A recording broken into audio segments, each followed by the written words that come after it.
We got to stay. We want equality for all people, but we don't need to obsess about identity politics. And by the way, this last election demonstrated very clearly that they don't stand up. You can't just put a label on a certain community and say, well, they're Latinos, so they're going to be with us on this issue. That doesn't work anymore.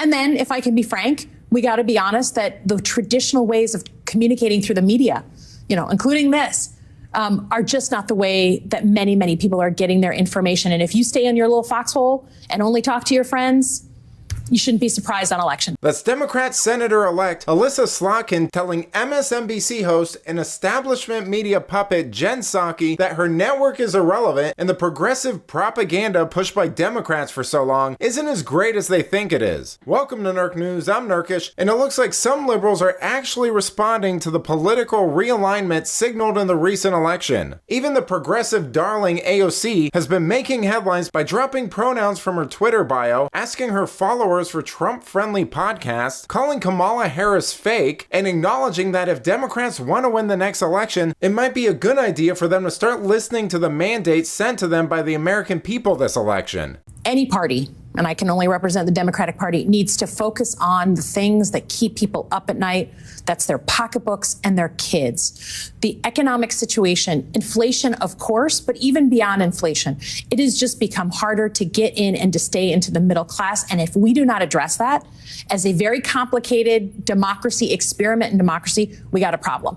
And if we are not understanding that that's where the American people want us to be focusing, there are a lot of issues out there, but you got to start with what keeps people awake. And that is kitchen table issues, economics. Now, while she makes some good points and appears to be moderate on some issues, I wouldn't become too concerned about Democrats catching on to the reasons for their recent failures. After all, they're still smug elitists who need to feel superior, and the woke mind virus is pretty hard to get rid of. For example, here's Slotkin on ABC hyperventilating about Pete Hegseth and the possibility of the military not looking like the Burger King Kids Club. Hegseth has also said that any general that was involved in any of the DEI woke crap has got to go. Do you expect Donald Trump to fire top generals who he considers woke, or those close to former chairman Mark Milley? I mean, I don't think you have to Fire, interpret. arrest? Yeah, I don't think you have to interpret anything. I think they've been very clear that they're putting together some sort of panel that's going to look at generals,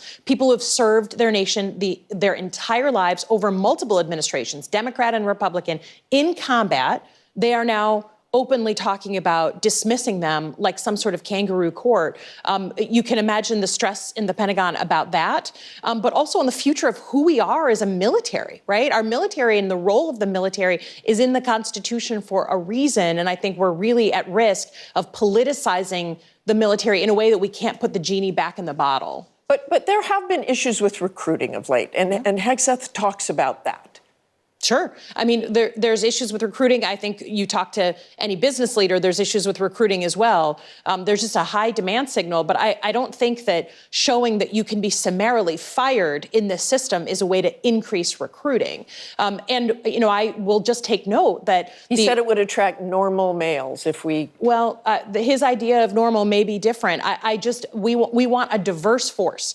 Right now, the military is one of the most diverse institutions in the world. So the officer corps should reflect that diversity. And that's just not me saying it. That's the Supreme Court of the United States. When they went after diversity issues at our campuses, they excluded our service academies, West Point, the Naval Academy, because they understood that a diverse workforce, a diverse officer corps is a national security issue in the United States. At the end of the day, I think what this really signals is that some Democrats are finally starting to realize that they underestimated the impact of alternative media and the internet and overestimated the value of their political narrative. Just like conservatives did with Hollywood and academia in the last generation, liberals didn't take any of this seriously and are now realizing that maybe it wasn't a good idea to trivialize Trump's appearances with popular podcasters and streamers. They stuck to the Obama playbook, stayed in their ivory towers, and assumed that going on establishment media and pushing grievance politics was going to be enough to win. But it clearly isn't anymore. I mean, it was just revealed that MSNBC's primetime shows can't even get 75,000 people watching in their key demo, and weekend shows don't even get 30,000, which essentially means that medium-sized YouTube channels are now outperforming them. But let me know what you think. Will Democrats respond to this political realignment and finally catch on to why people think they suck so bad? Let me know in the comments, and if you enjoyed this video, please give it a like and subscribe to the channel. That stuff really does help us out. Until then, this has been Nerk News. Thanks for watching. Bye!